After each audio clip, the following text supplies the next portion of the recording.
So, today I want to talk about state violence against those who are seeking abortion.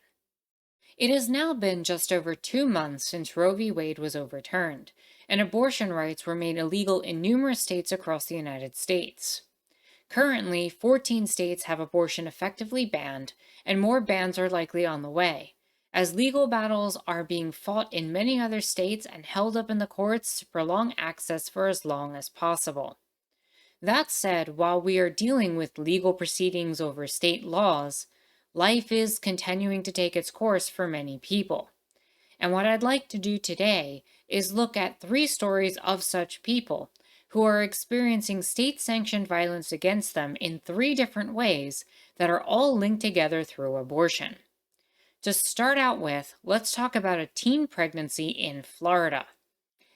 A pregnant teenager will be blocked from getting an abortion, a Florida court ruled.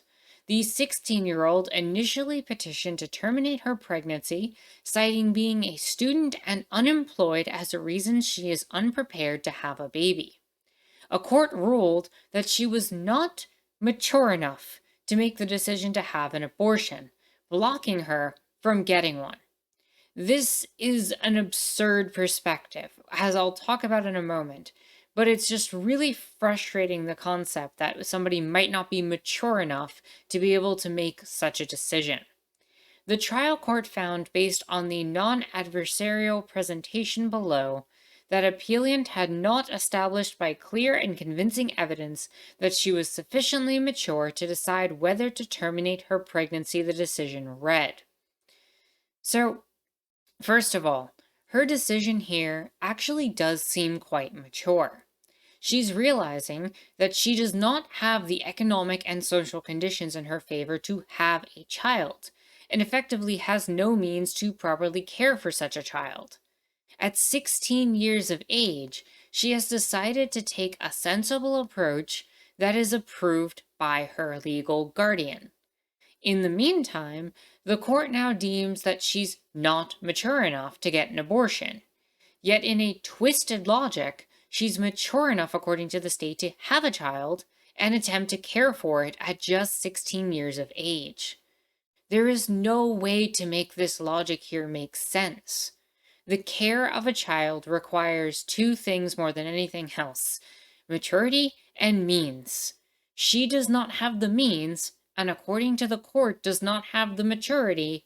So, in the logic of Florida's courts, I guess she's fit to birth a child. From what I've also read from other sources, even if she appeals here, it's likely that things will take too much time for her case, and the case itself will fall outside of the time frame of Florida's 15-week ban. And therefore, she will still not be allowed to have an abortion even if this decision is overturned. She's essentially being mandated by the state to have this child. The worst of this is she's far from the only teenager likely to be going through this or something similar, especially in neighboring states which are far more restrictive than Florida is. So, with that story talked about, next I'd like to talk about a Louisiana woman whose fetus will die hours after it is birthed as a child. So we have here a story where this woman Davis from Baton Rouge said publicly that she tried to have her pregnancy aborted after a 10-week ultrasound revealed that her fetus was missing the top of its skull, a condition known as acrania, which kills babies within minutes or hours after birth. But because acrania was not explicitly included on Louisiana's list of conditions justifying an exception from the state's abortion ban, the hospital that treated Davis turned down terminating her pregnancy, which as of Friday was in her 13th week. So now we have this woman with two options left: carry this fetus to term in order to see the child die within hours, or travel to another state to try to get an abortion, which obviously can be very costly and expensive. This is nothing short of state cruelty and violence to attempt to force this woman to carry this fetus to term. The fact is that there should not be state restrictions on these decisions, and there will likely always be another exception that's missed by the bureaucracy of the law that only creates more cruelty and suffering. Now, lastly, today, I'd like to talk about a mom and daughter who are being prosecuted using information obtained via Facebook. So now we see here that the mother had actually sent a Facebook message to her daughter days before the teenager's abortion, saying, "Hey, can we get the show on the road here? The stuff came in. The one pill stops the hormones, and then you gotta wait 24 hours to take the other." The teenager then used the pills to terminate her pregnancy at home, and 2 days later, the pregnancy was terminated. Now both mother and daughter face criminal charges. Their Facebook messages, obtained by the police through a warrant, have become the key evidence in a rare prosecution over abortion. Now, this is scary for a whole different reason. This is the state explicitly using private messages on social media as justification for prosecuting people. I've talked about this before, but it needs to be emphasized. We cannot trust social media and tech agencies to keep information private in these abortion cases. Whether it's Facebook, Twitter, Google, Microsoft, they will all give up your information.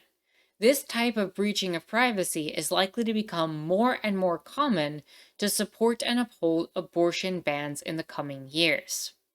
Now, I do want to mention that this particular case itself is a rather odd one, as the teenager involved was actually in the third trimester at around 30 weeks of pregnancy when medical abortion was induced. Now, I happen to believe that there's nothing wrong with that, even if the law does. That said, there's another issue at play here within all of this. One of the charges against the mother in all of this is that she attempted to perform an abortion without a medical license, and performing or attempting to abort a fetus more than 20 weeks after conception. So, what we actually have here is a circumstance where providing medication is being construed as providing an abortion. And I need to say first and foremost that that's not true and should not be recognized as such. That's actually a really dangerous precedent.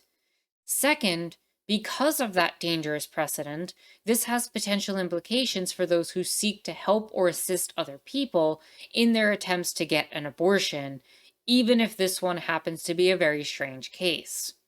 The state is implying that someone assisting someone else could in fact come with significant consequences.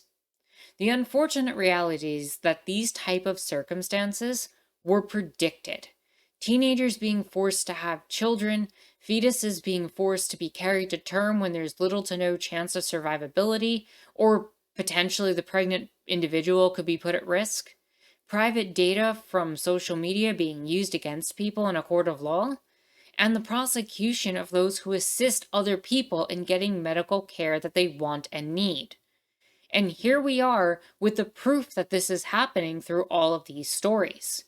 These are people's lives that are being interrupted and ruined by state violence.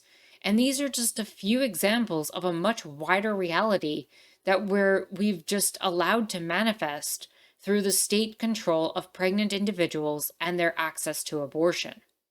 So with that said, if you've enjoyed what you've watched here today, consider liking the video, subscribing, and leaving a comment, as well as joining my Discord where we have political conversations like these. If you're in a financial place to do so, and only if you're in a financial place to do so, please do consider supporting me on Patreon, especially as political content like this can be demonetized on YouTube. The links for everything that I mentioned are in the description down below. With that said, my name is Anarchist Tara. Thank you so much for watching.